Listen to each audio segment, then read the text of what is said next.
Hi friends, welcome to Chotu Smart Tech. మనం mobile తీసుకునేప్పుడు ఏ బ్రాండ్ మొబైల్ తీసుకోవాలని కన్ఫ్యూజ్ అవుతాం.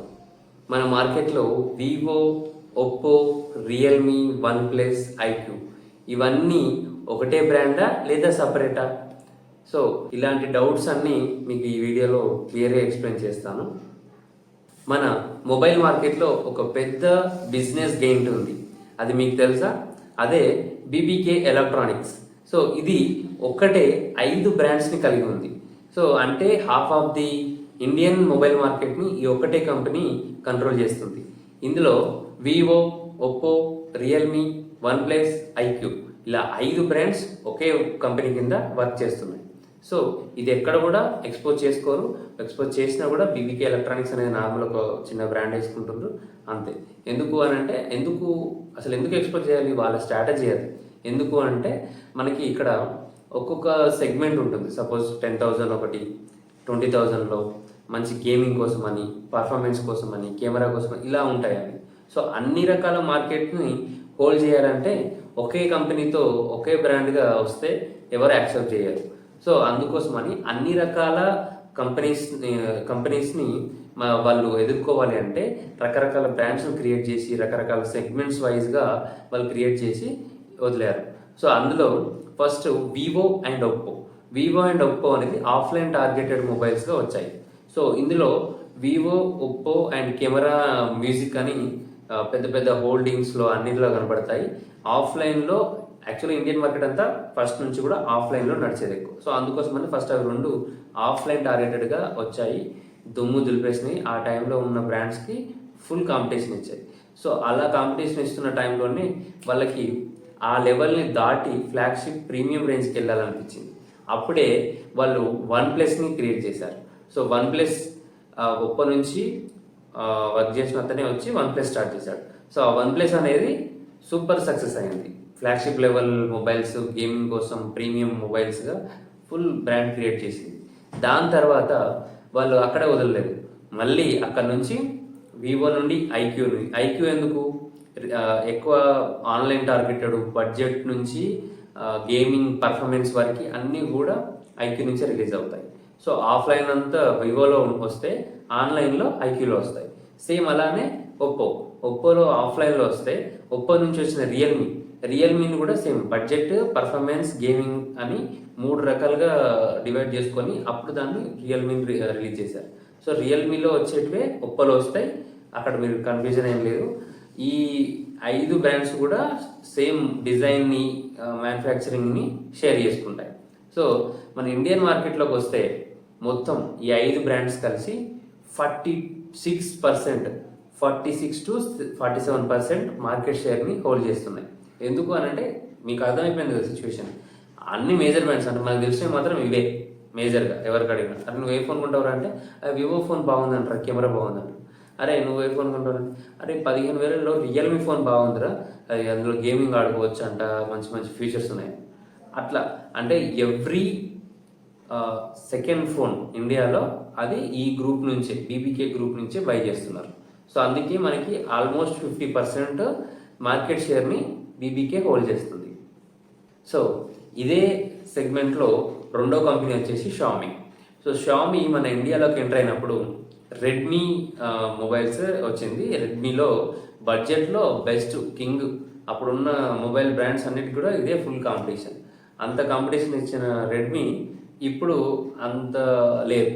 ఆ బడ్జెట్ రేంజ్లో అవన్నీ దాటిపోయి ఎక్కడికో 25,000లో పెట్టాయి ఫోన్స్.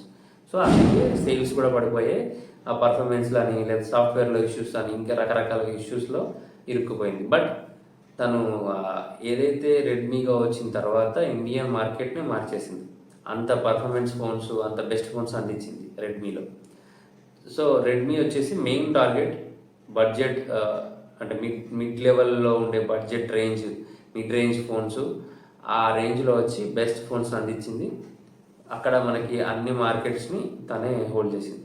సో అందులో దాని తర్వాత మనకి ఎంఐ అనేది ఎప్పటి నుంచో ఉంది, అది చైనాలో. తర్వాత ఇండియాలో కూడా ఎంఐ ఫోన్స్గా రిలీజ్ అయినాయి. ఎంఐ వచ్చేసి బెస్ట్ ఫోన్స్, ప్రీమియం ఫ్లాగ్షిప్ ఫోన్స్గా రిలీజ్ అయ్యాయి. సో అది కూడా మంచి పర్ఫార్మెన్స్ని ఇచ్చాయి, మంచి కెమెరా క్వాలిటీలు, మంచి బెంచ్ మార్క్స్ పర్ఫార్మెన్స్ని అందించాయి. సో అలా ఫ్లాగ్షిప్ లెవెల్లోకి ఎంఐని రిలీజ్ చేశారు.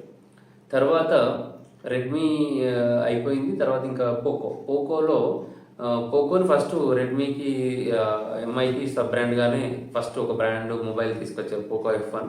అది మంచి సక్సెస్ అయింది. మంచి సక్సెస్ అయిన తర్వాత దాన్ని సపరేట్ బ్రాండ్గా తీసి పెట్టారు.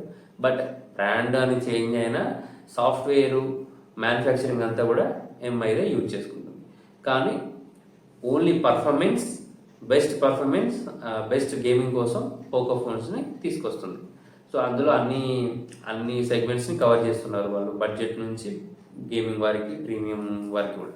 కానీ ఏవైతే ఇప్పుడు ఇండియా అవుట్ సైడ్ రిలీజ్ అయిన ఎంఐ ఫోన్స్లో బెస్ట్ ఫోన్స్ని, ఇండియాలో రిలీజ్ చేయని ఫోన్స్ని పోకో ఫోన్స్గా రిలీజ్ చేస్తూ వస్తారు.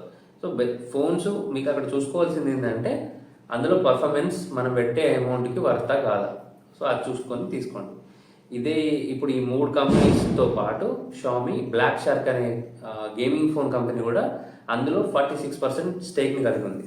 సో అక్కడ కూడా మనకి సబ్ బ్రాండ్గానే చెప్పుకోవచ్చు. But some time sub brand అంటారు, సమ్ టైమ్ మేజర్ పార్ట్ కలిగి ఉంది అంటారు. బట్ ఎనీవే 46% అంటే నార్మల్ విషయం కాదు. అది ఆ కంపెనీలో half of the amount Xiaomi దగ్గరే ఉన్నట్టు. సో అందుకోసమని నేను దీనిలో కలిపే చెప్తున్నాను.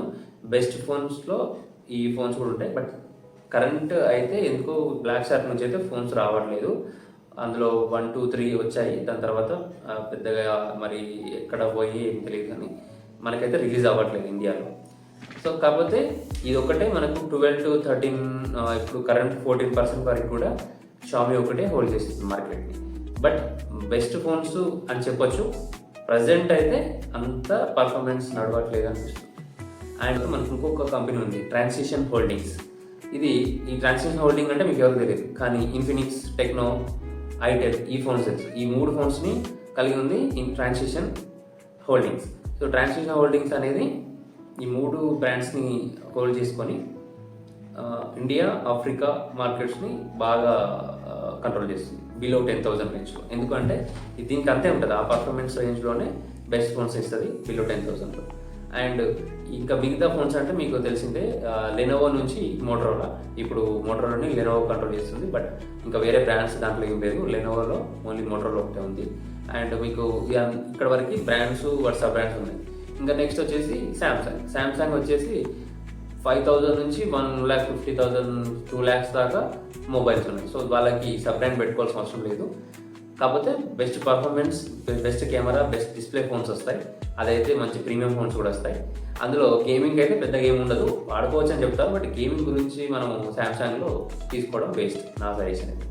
బట్ అలాగే మనకి ఐఫోన్లో ఇంకా మనం ఇందులో సబ్ బ్రాండ్స్ ఏమి ఉండవు, అది మీకు తెలుసు. ఐఫోన్ ఒకటే, అది ప్రీమియం ఫ్లాగ్షిప్ లెవెలే. సో దాని గురించి మనం చెప్పుకోవాల్సిన అవసరం ఏం లేదు. వీడియోలో మీకు mobile brands and their sub brands గురించి క్లియర్గా అర్థమైందని అనుకుంటున్నాను. సో నెక్స్ట్ టైం మీరు మొబైల్ తీసుకోవాలనుకుంటే బ్రాండ్స్ గురించి ఆలోచించకుండా వాటి యొక్క పర్ఫార్మెన్స్ అండ్ ప్రైస్కి వర్తా కాదా, వాటిలో యూఎస్పీ ఏంటి, యూనిక్ సెల్లింగ్ పాయింట్ ఏంటి అనేది తెలుసుకొని అది రీసెర్చ్ చేసుకొని మీరు మొబైల్ తీసుకోండి. సో మీరు ఏ మొబైల్ వాడుతున్నారో కామెంట్ చేయండి. ఈ వీడియో మీకు నచ్చినట్లయితే లైక్ చేయండి, షేర్ చేయండి, సబ్స్క్రైబ్ చేసుకోండి. Thanks for watching. Bye bye. జై హింద్.